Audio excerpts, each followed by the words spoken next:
the No Game But TieGame podcast. Now, apparently, Trae the Truth and his brother Jayton caught Zero lacking, slipping, whatever you want to call it. And he got jumped and he explained to himself. We're going to take a quick look at this footage. Come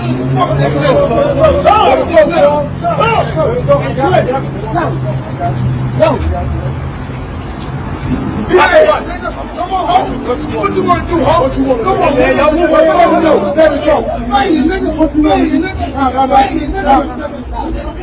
So, they've been having, it's a backstory to this.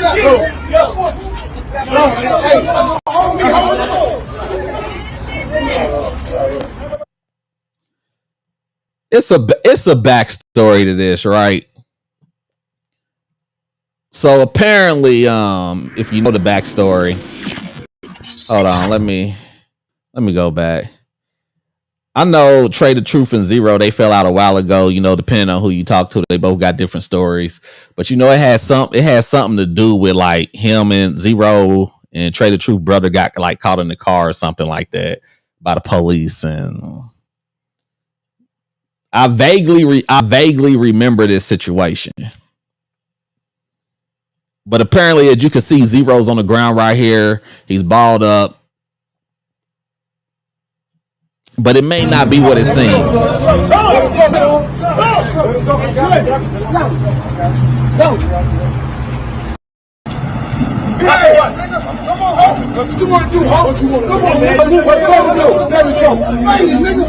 You see that?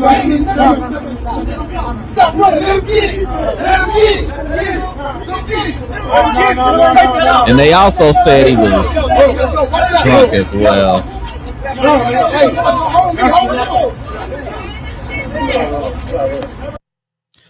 And they also said he was drunk as well. Now I'm about to go ahead and play this of Zero explaining the situation. And you know, he was basically explaining what happened on this side. Give me a second.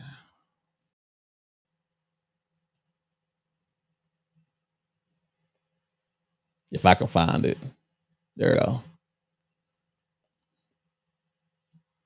You know, TMZ always got the exclusive, right? And when I walked outside, it was like I'm called over to the side of a Sprinter van. And he was like, hey, when you get finished doing that, come take this walk with me right quick. And I was like. So he's basically explaining how he was ambushed, right? Pretty much he's saying, I didn't know it was going to be a fight. You know, they took me over there, then dude snuck me. He had to make sure he was talking to me because, I mean, I see you everywhere. You see me everywhere. I'm like, I want to be sure he was talking to me because it was a couple of people out there. So he was like, yeah, I'm talking to you. So when I walked over there, like the only thing I saw after that was this. Like I'm looking this way and then. And anybody that's been jumped before, I mean, there's been a lot of people that done got jumped. I'm sure that most of y'all watching probably done been jumped at some point in your life. I'm gonna give you some tips on when you getting jumped. I see this, and then you feel multiple fists, and I guess feet. When the video comes on, it's me making sure like, oh, you know, not gonna go home looking like, you know, I just bought a football team. So you know I'm this. And when I get up off of the ground, now it's like now I see who it is. Now you see who it is. Okay. When I look up the first person I see, I go at him. Then obviously the police won't let me get to him. So then whoever else there is, I'm trying to get to them. But it's kind of like they not gonna let me get to anybody at this point. You can hear a woman on there like. I'm gonna tell you something. It ain't nothing worse than getting jumped and then having people trying to break it up when you trying to get your lick back. That's infuriating. Okay, nah, you got to give him his now. Like, yeah, y'all jump this, man. Y'all gonna cut on the camera at the end. But I mean, hey, man, I don't even live my life like that. You know what I'm saying? I got too much positive shit going on. I obviously didn't expect no shit like that, really. I thought it was gonna be words of change. And to be honest, I thought it was the conversation that needed to be had, I guess, for the last decade.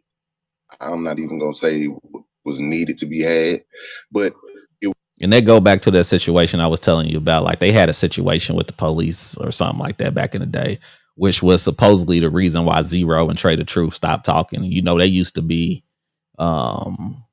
Zero always, you know, kept a positive attitude about it. It seems like he never really went into too much detail about it. But that's the, you know, the story that's circulating around. It would have been something that I would have appreciated the conversation. But yeah, I was led to believe that I was going over to have a conversation. And then when I get over there, yeah, it was a sneak attack. People just grow apart. Like it was no beef. It wasn't no beef. We just stopped. I think around 2012, I think we just stopped. I just told my DJ. You know, now he said it wasn't no beef, but you hear from other sources and stuff. There was a lot of beef. So depending on who you want to believe. Hey man, like, hey, this shit ain't like, and I never said anything to him ever since. And this is like 10 years ago. It wasn't never no beef. It wasn't no beef. It was no misunderstanding on nothing. It was just two people grew apart.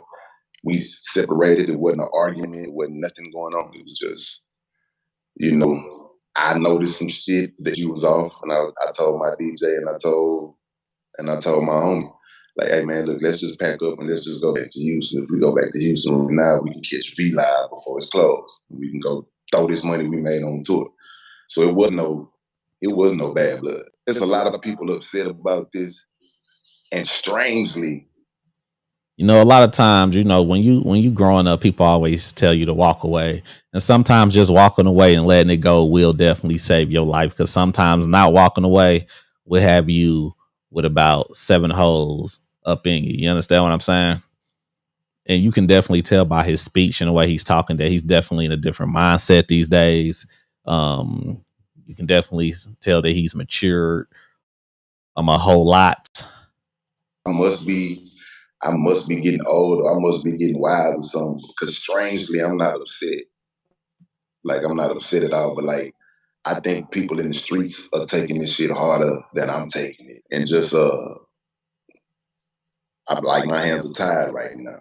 So in terms of resolution, whatever me and those people got to do to get some resolve, maybe that'll get some resolve on their end. But it's people that love me out here. It's people that love them out here. And to know what happened to me and catch the tail end, and the people that were there that caught it from the beginning. So that footage that I showed you at the beginning of this video, he's basically saying that he basically told y'all what happened and then said the part of him on the ground, they cut the camera on at the end. So it kind of make it look like he was just on the ground the whole time. It's like, nah, man, that's a black eye in the streets for real. So I can't answer you when you talking about a resolution, because I have my thought as a man. I have my thought as a nigga, you know what I'm saying? And I'm kind of siding with this man shit right now.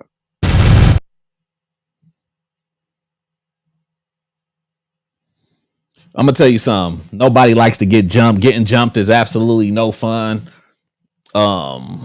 You pretty much choose what you want to believe for the reason that took place. Now, here go a couple of tips for you if you ever getting jumped. If you ever find yourself getting jumped, I would suggest that you go after the one that you think is the most deadliest one of the group that you're getting jumped by, whichever one you think is about to do the most damage, whether if that's the biggest one or the one you think got the most skills. Go ahead, try your best to take him out.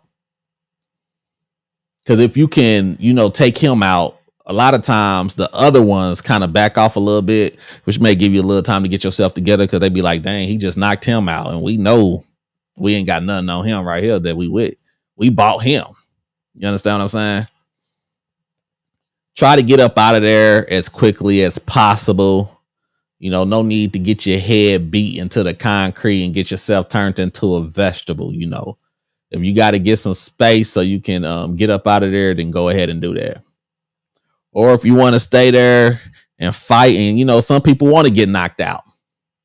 You know, some people say, listen, I'm going to get knocked. You're going to have to knock me out. And depending on the situation, I can agree with that. Sometimes you just got to get knocked out. If they jumping you, if the situation is that serious, right?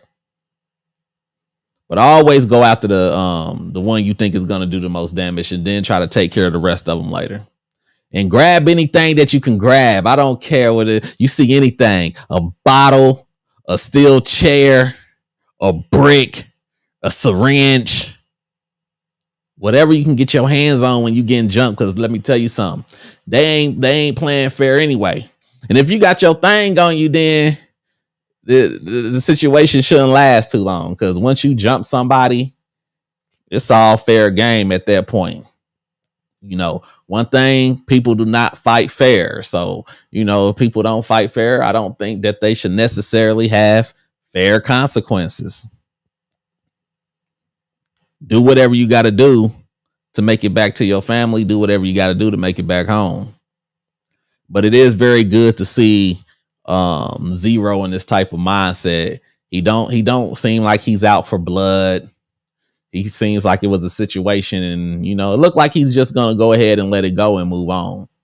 Sometimes that's the best thing to do. Sometimes that save your life. Sometimes you just feel like you got to get your lick back. I guess it just matters how you feel about in that particular moment, in that particular situation. Do you want to let it go? Or do you want to call up your homies and say, hey, they just jumped me.